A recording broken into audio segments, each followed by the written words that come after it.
안녕하세요. 오늘은 새로운 한 달이 시작하는 12월 1일입니다. 이번 한 달도 주님의 은혜가 여러분 모두 함께 하시기를 바랍니다. 그리고 오늘 하루 복된 주님의 날 되기를 빕니다. 다 같이 우리 사도신경으로 신앙을 고백하시고 아침 예배를 드리겠습니다. 나는 전능하신 아버지 하나님 천지의 창조주를 믿습니다. 나는 그의 유일하신 아들 우리 주 예수 그리스도를 믿습니다. 그는 성령으로 잉태되어 동정녀 마리아에게서 나시고 본디오 빌라도에게 고난을 받아 십자가에 못 박혀 죽으시고 장사된 지 사흘 만에 죽은 자 가운데서 다시 살아나셨으며 하늘에 오르시어 전능하신 아버지 하나님 우편에 앉아 계시다가 거기로부터 살아있는 자와 죽은 자를 심판하러 오십니다. 나는 성령을 믿으며 거룩한 공교회와 성도의 교제와 죄를 용서받는 것과 몸의 부활과 영생을 믿습니다. 아멘. 찬송가 438장입니다. 내 영혼이 은총 입어. 내 영혼이 은총 입어 438장. 우리 1절, 2절 부르겠습니다. 438장입니다. 내 영혼이 은총 입어 중한 죄짐 벗고 보니 슬픔 많은 이 세상도 천국으로 화도다. 할렐루야 찬양하세. 내 모든 죄 사함 받고 주 예수와 동행하니 그 어디나 하늘나라 주의 얼굴 뵙기 전에 멀리 뵈던 하늘나라 내 맘속에 이루어지니 날로 날로 가깝도다. 할렐루야 찬양하세. 내 모든 죄 사함 받고 주 예수와 동행하니 그 어디나 하늘나라. 아멘. 민수기 36장의 말씀을 같이 보겠습니다. 민수기 36장 1절에서 9절까지의 말씀을 교독해서 읽겠습니다. 민수기 36장 1절에서 9절입니다. 한 절씩 교독하시고 마지막 절 같이 읽겠습니다. 요셉 가문 가운데 므낫세의 손자이자 마길의 아들인 길르앗 자손 가문이 있는데 바로 길르앗 자손에 속한 각 가문의 우두머리들이 나서서 모세와 이스라엘 자손의 지도자들인 각 가문의 우두머리 앞에 나와서 이렇게 말하였다. 이 땅을 제비 뽑아 이스라엘 자손에게 분배하여 유산을 삼게 하라고 주님께서 어른께 명하셨을 때에 주님께서는 어른께 우리의 친족 슬로보앗의 토지 유산을 그의 딸들에게 주라고 명하셨습니다.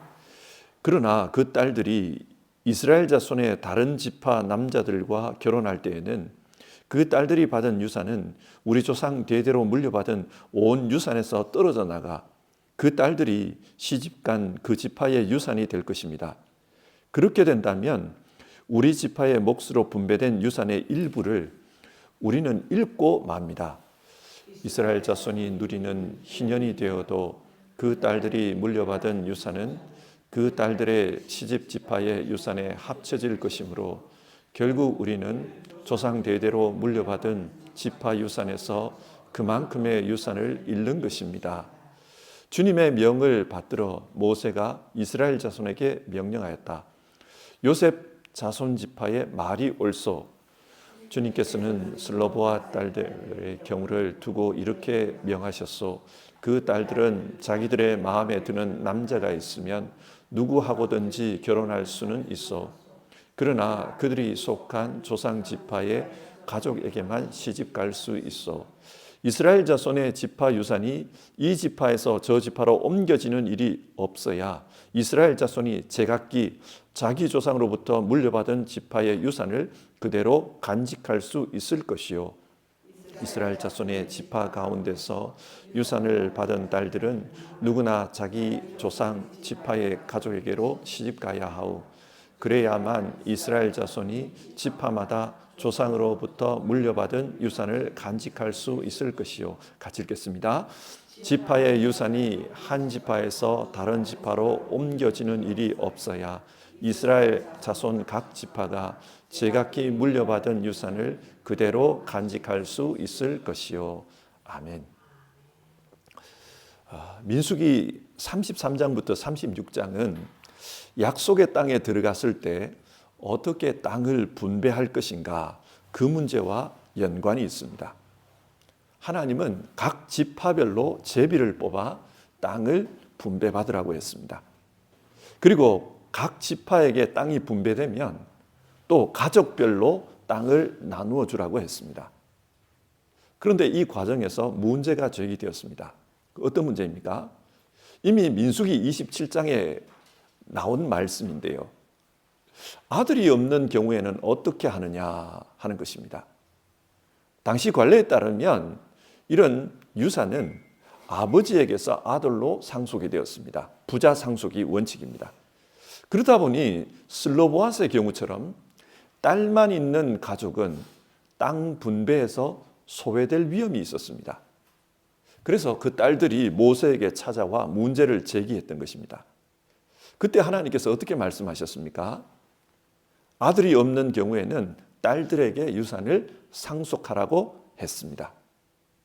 성경은 이를 통해서 하나님의 통치 아래에서는 어떤 누구도 소외당하지 않도록 하라, 그것을 말씀합니다.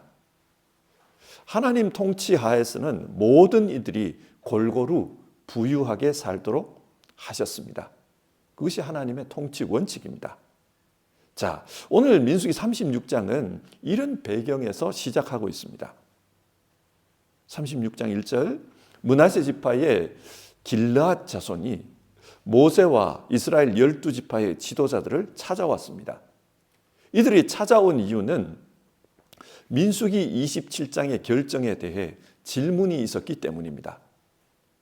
모세는 슬로보아스의 딸들에게 아버지의 몫의 땅을 분배해 주라고 했는데 그 딸들이 나중에 이스라엘의 다른 지파 남자와 결혼을 하면 어떻게 되느냐 하는 것입니다.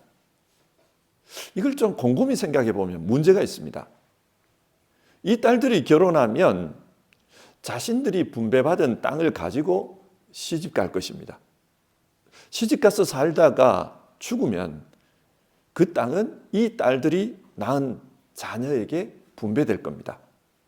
그리고 그 자녀들은 아버지의 소속을 따라 다른 지파에 소속될 수도 있는데요. 그렇게 되면 결국 므낫세 지파의 땅이 다른 지파에게로 넘어가는 것 아니냐, 그 말입니다. 한국의 상황을 가지고 설명을 해보면 좀 더 쉬워요. 김씨성을 가진 여인이 이씨성을 가진 집안에 시집을 갔습니다. 아버지에게 아들이 없었기 때문에 김씨 딸들이 유산을 물려받았습니다. 그래서 시집 갈 때 유산으로 물려받은 땅 문서를 가지고 갔습니다. 분명히 땅은 원래 김씨 집안의 것이었습니다. 그런데 나중에 이 여인이 죽고 나면 어떻게 되느냐는 겁니다. 그러면 이시성을 가진 아들들에게 이 땅이 상속될 겁니다. 그렇게 상속이 되다 보면 김씨 문중의 선산도 이씨 집안으로 넘어간다는 거예요. 이게 문제가 있지 않냐. 그 문제제기입니다. 하나님께서 각 지파별로 땅을 분배해 주신 것은 각 지파가 골고루 다 잘 살게 하기 위해서입니다. 그런데 이런 식으로 상속이 이루어지다 보면은 어느 한 지파에게 아들이 많고 딸이 적은 이런 지파에게는 땅이 많이 몰릴 거고, 딸들이 많고 아들이 적은 지파에게는 이 땅들이 다른 지파에게로 넘어간다. 그러면 골고루 잘 사는 이 원칙이 깨진다, 이 말입니다. 하나님께서는 골고루 잘 살게 하기 위해서 희년이라는 독특한 제도를 마련해 두셨습니다. 희년에 따르면은 땅이 팔리더라도 50년이 지나면 원래 주인에게 되돌아가도록 했습니다. 그래서 각 지파의 땅이 영원히 다른 지파에게로 넘어가지는 못하도록 법적 장치를 마련한 것입니다. 하지만 이 상속은 다르다는 거예요. 이 상속에 따르면은 므낫세 지파의 땅이 다른 지파에게 넘어갈 수 있다. 그러면 하나님이 희년을 주신 그 원칙, 그게 깨지는 게 아니냐, 그런 말입니다. 자, 어떻게 해야 하는가? 하나님께서 주신 대답은 6절에 나옵니다. 주님께서 슬로보아 딸들의 경우를 두고 이렇게 명하셨소. 그 딸들은 자기들의 마음에 드는 남자가 있으면 누구하고든지 결혼할 수는 있어. 그러나 그들이 속한 조상, 지파의 가족에게만 시집갈 수 있어. 므낫세 집안 안에서 결혼을 하라는 것입니다. 그래야 이 땅이 보존된다. 그걸 말합니다. 물론 자유롭게 결혼 상대를 선택하라고 합니다. 하지만 므낫세 지파 안에서 선택하라. 11절을 보면 슬로보아스의 딸들이 이 말씀대로 했다고 합니다. 이게 오늘 본문의 내용인데요. 자, 그러면 성경은 이 내용을 통해서 오늘 우리에게 무엇을 말씀하고 있습니까? 우리는 이 말씀을 어떻게 적용해야 합니까? 첫 번째로 하나님의 나라에서는 어떤 누구도 소외돼서는 안 된다. 성경 그걸 말합니다. 예수님은 이 땅에 계시는 동안에 하나님 나라를 전하셨습니다. 첫 번째 설교가 회개하라. 하나님의 나라가 가까이 왔다라는 것이었습니다. 그리고 이 땅에 계시는 동안에는 여러 비유를 통해서 하나님 나라를 가르쳤습니다. 그리고 사도행전 1장에 따르면 부활하신 후 승천하실 때까지 40일 동안 제자들에게 하나님 나라를 가르쳤다는 말씀이 나옵니다. 이렇게 보면 예수님의 사역은 시종일관 하나님 나라와 연관이 있습니다. 그러면 예수님께서 가르치신 이 하나님 나라가 무엇입니까? 우리는 나라 그러면은 영토가 있는 국가를 생각합니다. 그런데 성경이 말하는 하나님 나라는 이런 영토 개념이 아닙니다. 하나님 나라는 하나님께서 왕으로 다스리는 것, 즉 하나님의 통치를 의미합니다. 지금 이 세상도 하나님께서 다스리고 있습니다. 따라서 이 세상에도 하나님의 나라가 있습니다. 예수님께서 뭐라고 하셨습니까? 누가복음 17장 20절과 21절을 보면 하나님의 나라는 눈으로 볼 수 있는 모습으로 오지 않는다. 또 여기 있다 저기 있다 말할 수도 없다. 왜냐하면 하나님의 나라는 너희 가운데 있기 때문이다. 그렇게 말씀하셨어요. 너희 가운데 있다. 예수님께서 그 사람들 가운데 계시면서 하나님의 통치를 나타내고 있다는 말입니다. 따라서 하나님의 나라, 예수님 말씀하시는 하나님의 나라는 하나님께서 왕으로서 다스리는 것, 그것을 의미합니다. 자, 그런데 그 하나님의 통치가 이루어지는 그 나라의 통치 원칙이 뭐냐? 오늘 성경은 그걸 말하고 있는 겁니다. 하나님 나라의 통치 원칙은 가장 작은 자도 소외되어서는 안 된다는 겁니다. 성경에서 약자를 표현할 때 자주 등장하는 그 대상이 고아와 과부 그리고 나그네입니다. 하나님은 고아와 과부, 나그네들의 하나님이시다. 그런 말을 해요. 이들과 마찬가지로 오늘 성경에 나오는 슬로보아스의 딸들, 가장이 없는 여인들, 이들도 그 공동체 안에서는 사회적 약자였습니다. 그런데 그런 약자들도 하나님이 주시는 상급, 거기에서는 소외되면 안 된다는 거예요. 그래서 하나님이 그걸 지켜주셨습니다. 이 말씀을 우리 현실에서 한번 생각해 보면 우리가 살고 있는 세상은 힘의 논리가 작용합니다. 그래서 힘의 논리에 따라 강한 자는 더 많은 것을 가지고 약한 자는 가진 것도 빼앗기는 그런 일이 벌어집니다. 그런데 사람들은 이런 약육강식을 자연의 법칙이다 그렇게 말하면서 정당화합니다. 그러다 보니 이 세상에는 이 약육강식에 의해서 하나님의 통치를 반대하는 현상이 나타나요. 예수님이 이 땅에 오실 때 로마가 세상을 다스리고 있었습니다. 로마는 전형적인 힘의 논리를 가지고 통치하는 나라였습니다. 그런 가운데 예수님이 오셔서 하나님의 나라가 왔다. 그 말씀을 하신 거예요. 주님이 말씀하신 그 나라는 가장 작은 자 하나도 소중히 여김을 받는 그런 통치 원칙이 통하는 나라였습니다. 그래서 예수님은 작은 자 하나에게 한 것이 곧 나에게 한 것이니라 그렇게 말씀하셨습니다. 오늘 우리가 이 땅에 살지만 하나님 나라의 삶을 살기 원한다면 작은 자의 권리를 생각해야 합니다. 힘의 논리가 지배하는 이 세상 속에서 작은 자 한 사람을 우리가 어떻게 보호해야 할까 그 생각을 해야 돼요. 어린이들은 어른들의 거울이잖아요. 어린이들이 뭘 알겠습니까? 어른들이 하는 것을 보고 따라하겠지요. 그런데 요즘 어린이들 이야기를 보면은 한국에서는 애들도 학교 폭력이 있다 그러잖아요.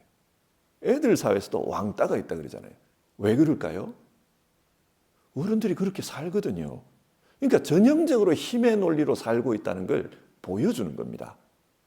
이런 세상 속에서 우리 믿는 자들은 하나님의 나라를 위해서 살아야 되고 그 속에서 우리는 작은 자 하나에 대한 배려를 생각하면서 살아야 된다. 그 교훈을 성경은 우리에게 말씀하고 있습니다. 두 번째로 오늘 성경은 개인의 자유와 공동체의 유익, 이것의 균형에 대해서 말씀하고 있습니다. 오늘 본문을 보면 이 길르앗 가문이 슬로바 여인들에게 이렇게 상속을 하면 자칫 우리 가문의 이 이익이 손해를 볼 수 있습니다. 그 이야기를 해요. 공동체가 어려움에 빠진다는 겁니다. 그래서 우리 공동체 이 길르앗 가문이 어려움에 빠지지 않도록 대안을 제시해달라. 그걸 말하잖아요. 하나님은 거기에 대해서 말씀해 주셨습니다. 누구든지 개인의 자유에 따라서 사랑하는 사람과 결혼해도 좋다. 개인의 자유를 보장해 주셨어요. 하지만 공동체를 보호하기 위해서 그 가문 내에서 결혼하라. 이 말씀을 하셨습니다. 이 본문이 우리에게 주는 교훈은 하나님의 나라는 개인의 자유와 공동체의 유익이 균형을 잡아야 된다는 겁니다. 어느 하나에게로 쏠리면 안 돼요. 우리가 살고 있는 이 사회는 개인주의를 바탕으로 합니다. 그러다 보니 공동체가 좀 어려워지는 경우가 있어요. 공동체성이 잘 안 돼요. 예를 들어 이 부의 문제를 가지고 한번 생각해 봅시다. 이 개인주의가 강조되는 이런 세상에서는 부의 문제에 있어서 국가가 개입하지 말라고 합니다. 가급적이면 개입하지 말고 그대로 놔둬라. 그렇게 말하죠. 이게 이제 신자유주의입니다. 그렇게 놔두면 어떤 현상이 일어나는가? 개인의 능력껏 경쟁하고, 그래서 능력이 있는 사람은 더 많이 가지고 능력이 없는 사람은 가난하게 되는, 그게 순리라는 겁니다. 근데 이렇게 하다 보면 극단적인 상황에서는 양극화가 심하게 나타나요. 능력이 많은 사람은 더 많이 가져버리고 적은 사람은 적게 가지고 양극화가 심하게 나타납니다. 이래 되면 공동체가 깨져요. 없는 사람은 있는 사람에 대해서 이유 없이 적대감을 가집니다. 그러니까 우리가 올 여름에 봤잖아요. 한국에서 묻지마 범행을 하는 거예요. 괜한 분노를 가지고 아무 상관도 없는 사람에게 흉기를 휘두르고 이런 일이 나타납니다. 계층 간의 갈등 때문에 이 공동체가 깨지는 겁니다. 그래서 하나님의 통치가 나타나는 공동체는 가급적 이런 계층의 차이, 분배에 있어서 차이가 적은 게 좋습니다. 그래서 하나님은 평균케 하기 위해서 나눔을 이야기하십니다. 구제를 이야기하시고 사랑을 이야기하시는 거예요. 좀 다른 경우를 또 한번 생각해 봅시다. 개인의 자유가 아니라 공동체를 강조하는 사회가 있어요. 예를 들면 북한 같은 공산사회죠. 중국 같은 공산사회입니다. 이런 데는 공동체를 강조하다 보니까 개인의 자유를 억압해 버립니다. 이렇게 하면은 경제적 빈부차는 적어질지 모르나 자유가 없는 억압사회, 인간다운 삶이 보장되지 않는 사회가 되고 맙니다. 비민주적인 사회가 되는 거죠. 이것도 하나님 나라와는 거리가 멉니다. 하나님의 나라는 개인이 마음껏 자기가 원하는 삶을 살 수 있어야 됩니다. 그래서 오늘 성경에 또 이 슬로보아 딸들이 자기가 원하는 사람들과 결혼할 수 있도록 보장해 주라는 거예요. 그 말씀이 나오는 겁니다. 자, 하나님의 나라는 이 극단으로 가면 안 됩니다. 개인의 자유를 너무 극단적으로 강조해서도 안 되고, 그리고 공동체의 유익을 너무 극단적으로 강조해서도 안 되고, 이게 균형을 유지하도록 해야 돼요. 근데 균형을 유지한다는 게 뭐겠습니까? 1에서 100까지 있으면 50에 서는 것, 이게 균형일까요? 근데 우리 사회는 보면 독일 같은 경우 약간 더 사회적 공동체성을 강조한다. 미국 같은 데는 약간 더 개인의 자유를 강조한다. 이게 달라요. 그러면 균형이라는 게 어떤 걸까요? 개인의 자유가 강조되는 사회에서는 교회가, 믿는 사람들이 공동체성을 좀 더 주장해야 돼요. 그래야 균형이 됩니다. 공동체성이 강조되는 사회에서는 개인의 자유가 보장이 돼요. 그래서 믿는 사람들은 좀 더 개인의 자유를 강조해야 돼요. 어떻게 보면 시소와 같은 거죠. 어떻게 하면 균형을 잡게 할까? 우리는 거기에 따라서 우리의 위치와 생각을 표현하는 게 좋습니다. 중요한 것은 우리가 이 세상 속에서 하나님의 뜻이 이루어지기 위해 자유와 공동체성, 이것의 균형을 위해 살아가는 것, 그게 중요하다는 사실입니다. 그런데 이 공동체성이 어떻게 균형을 이루는가? 사도행전 1장을 보면 그 성령이 임했을 때 교회 안에 그 모습이 나타나요. 자발적으로 자기 것을 가져와서 나누어주고 균형을 잡아가는 것을 봅니다. 따라서 우리 신앙인들은 하나님의 나라를 위해 어떤 논리나 어떤 이념이 아니라 성령이 인도하시는 그런 사랑의 충만함, 나눔의 정신, 그리고 균형 잡힌 하나님 나라를 소망하는 마음, 그게 충만해야 되는 겁니다. 우리는 성령 충만한 그런 삶을 사는 게 중요합니다. 말씀을 정리해 봅시다.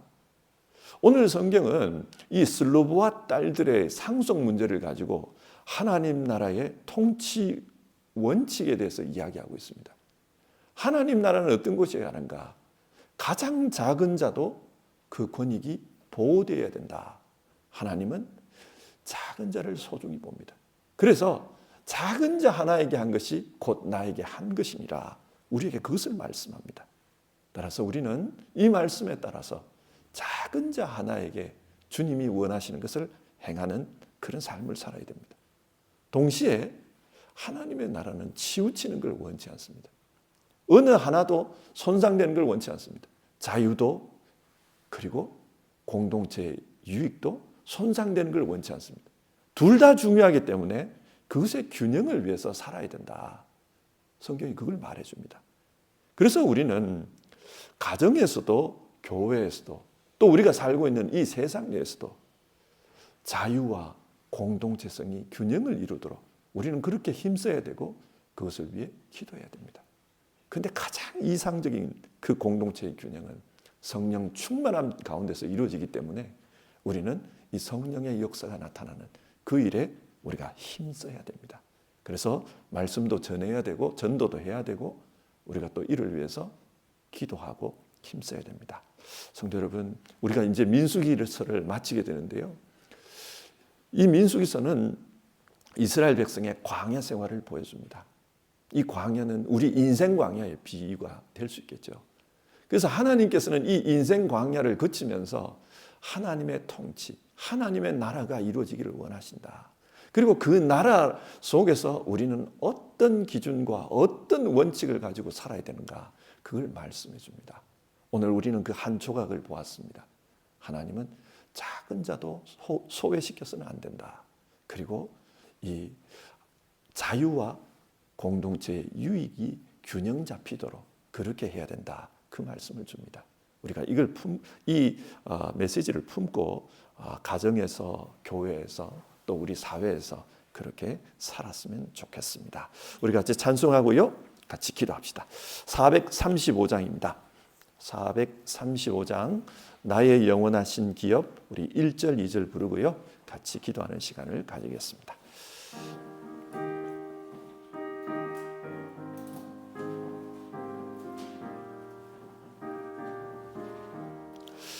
나의 영원하신 기업, 생명보다 귀하다.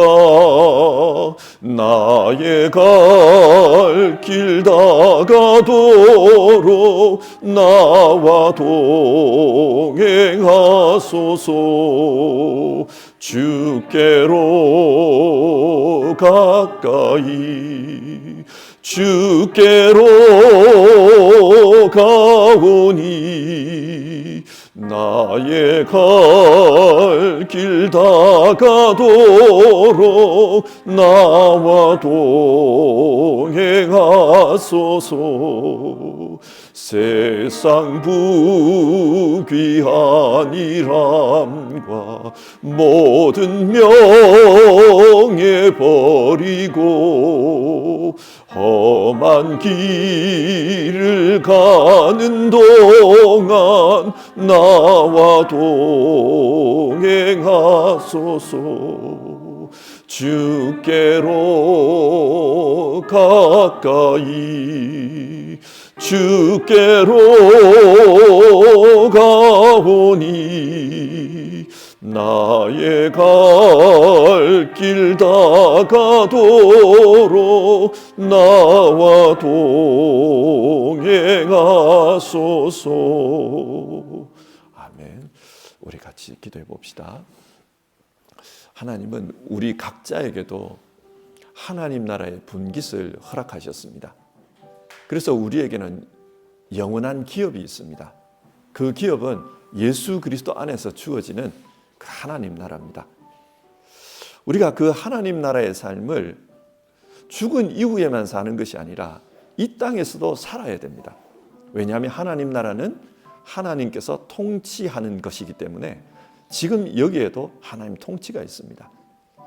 그래서 어떻게 사는 것이 하나님의 통치를 이루는 방법인가? 성경 그것을 말씀합니다. 오늘 우리가 살펴본 본문은 가장 작은 자 한 사람, 그 사람도 소외되지 않도록 하라, 그 기준을 말씀했고, 또 개인의 자유와 공동체의 유익이 균형을 이루어서 어느 것 하나도 손상되지 않도록 해라, 그게 하나님께서 우리에게 주신 메시지입니다. 이 메시지를 가지고 우리 같이 기도합시다. 하나님, 우리는 이 땅에서도 또 우리의 죽음 이후에도 영원한 하나님 나라의 삶을 살 것입니다. 하나님의 통치 아래 살 때 우리가 어떻게 살아야 되는지를 생각합니다. 주님, 작은 자 한 사람을 생각하며 주여 그들에게도 하나님의 은총이 전해지도록 우리가 그렇게 살게 하옵소서. 사랑의 기도가 있고 나눔의 기도가 있는 그런 삶을 살게 하옵소서.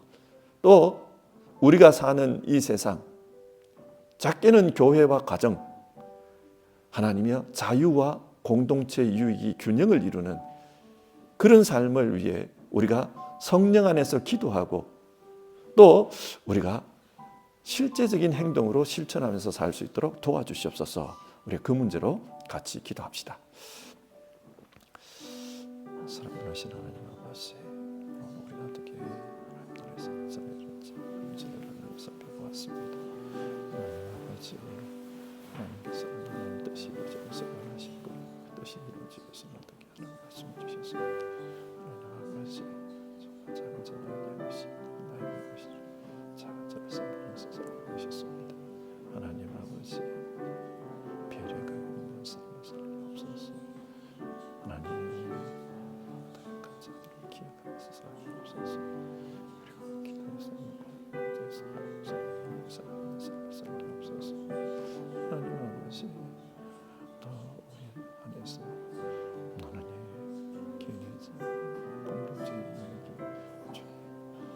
교화하자. 그렇게 살 수 있게 도와주시옵소서. 우리에게 지혜를 주시옵소서. 어떤 경우에는 개인이 교회는 공동체 질서와 연구에서 제안했다고 들었습니다. 그 어디에선가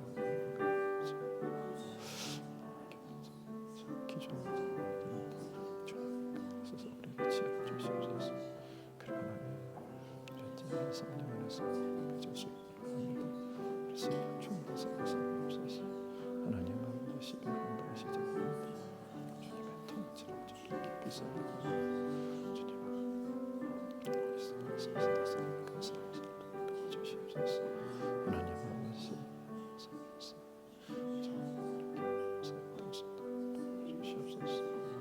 주님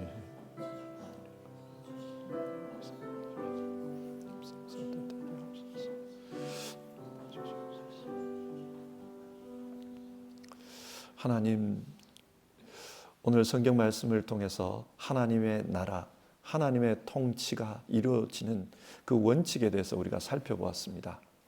하나님께서는 우리에게 작은 자 하나도 소외되지 않도록 하라, 그 말씀을 하셨고, 또 개인의 자유와 공동체의 유익이 어느 것 하나도 손상되지 않도록 균형 잡힌 삶을 살라고 말씀하셨습니다. 하나님, 이 말씀을 우리가 기억하며 살기를 원합니다.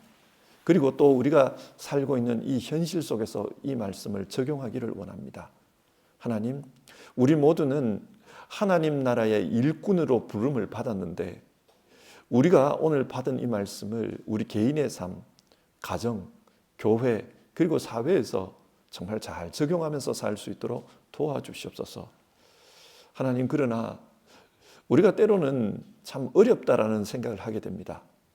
어디까지가 개인의 자유가 존중되어야 되고 어디부터 공동체 유익을 위해서 개인의 자유를 때로는 제한해야 되는지, 그것을 선택할 때, 결정할 때 하나님, 우리가 어려움을 느낍니다. 성령 하나님 안에서 해답이 있다는 것을 우리는 압니다. 주님, 우리가 주님 앞에 기도하고 주님의 뜻을 구할 때마다 우리에게 지혜를 주셔서 진짜 성령께서 인도하시는 대로 우리가 균형 잡힌 삶을 잘 살아갈 수 있도록 도와주시옵소서. 그래서 가정의 질서, 교회의 질서, 또 사회의 질서 속에서 우리가 하나님 나라의 일꾼으로서 우리의 역할들을 잘 감당하도록 도와주시옵소서. 하나님, 12월 한 달이 시작되는 첫째 날입니다. 이 12월 달은 대림절이 있고 또 성탄절이 있습니다. 주님의 오심에 대한 그런 기다림과 또 감사가 있는 달입니다.